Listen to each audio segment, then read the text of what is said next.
Welcome to our kitchen. Today we prepare ancient Roman chicken with a green sauce from the 6th book of De Re Cucinaria. We start with ingredients. We need chicken, wine, olive oil, honey, vinegar, dates, garum and spices, black pepper, cumin, caraway and cinnamon leaves, and then the aromatic herbs. The author doesn't specify which herbs to use. He just writes condimenta viridia. In spring, there are plenty of wild herbs around our home, so we decided to go for a hike and prepare the recipe with the ones we harvested.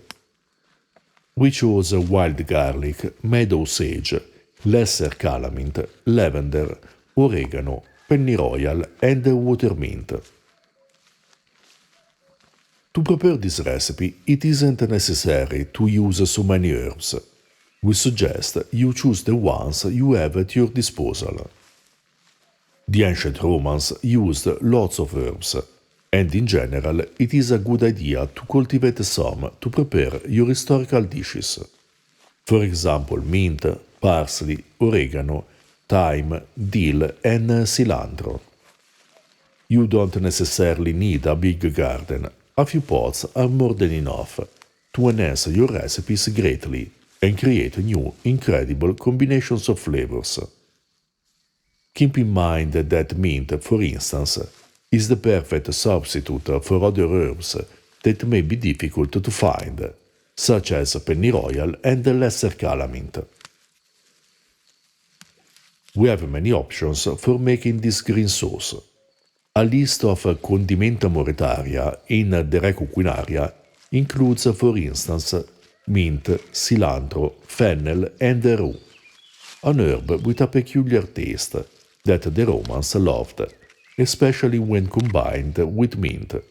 Rue may be difficult to find, so you can substitute it with other herbs that have a different flavor, but still make tasty dishes. Some possible substitutes are parsley, leaves of celery, or even arugula minced and used as an aromatic herb.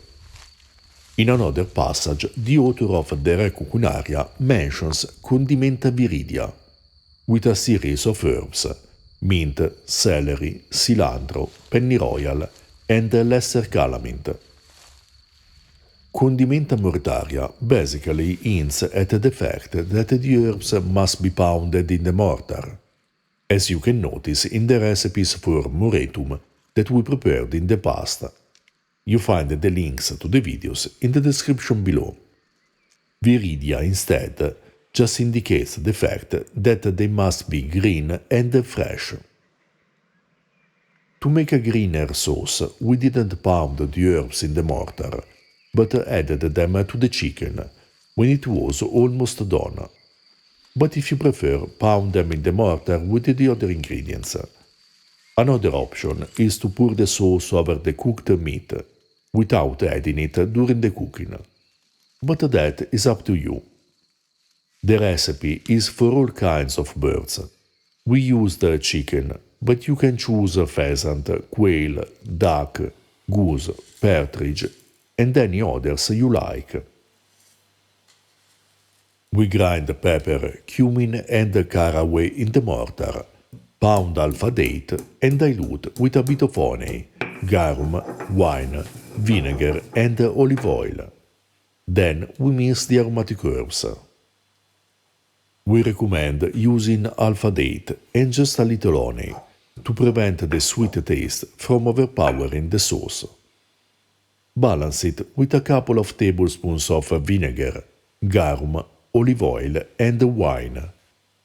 The quantity of herbs is to taste, but we suggest using a good amount to make the sauce more green.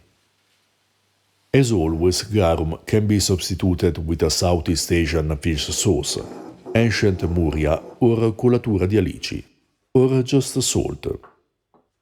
You find the links to prepare garum and muria in the description below.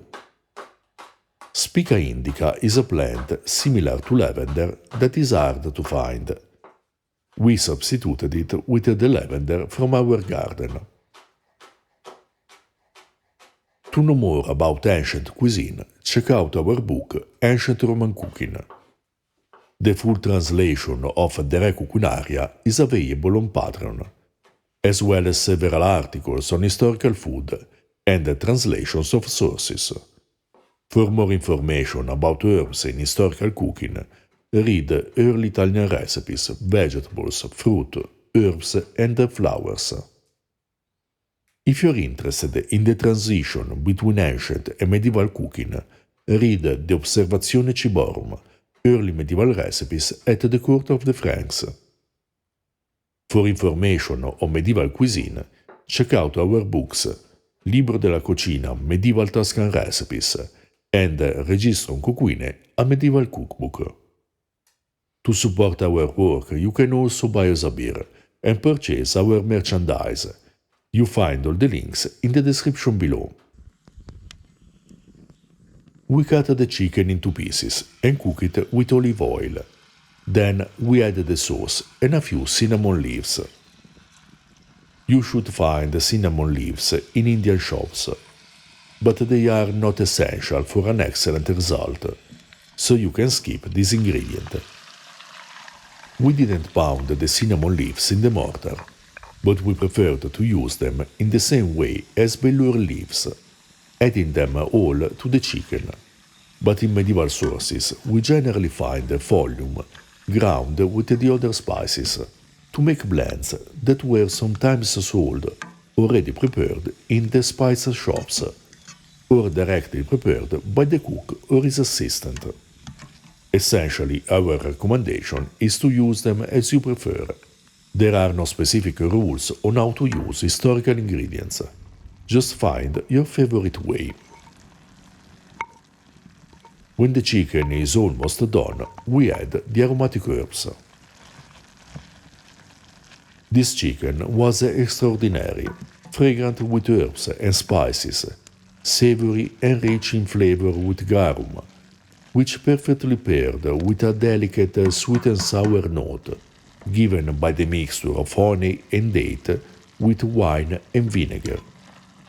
We paired the chicken with spelt pulse and wild asparagus, simmered and dressed with garum, olive oil and vinegar, the typical condiment according to Galen.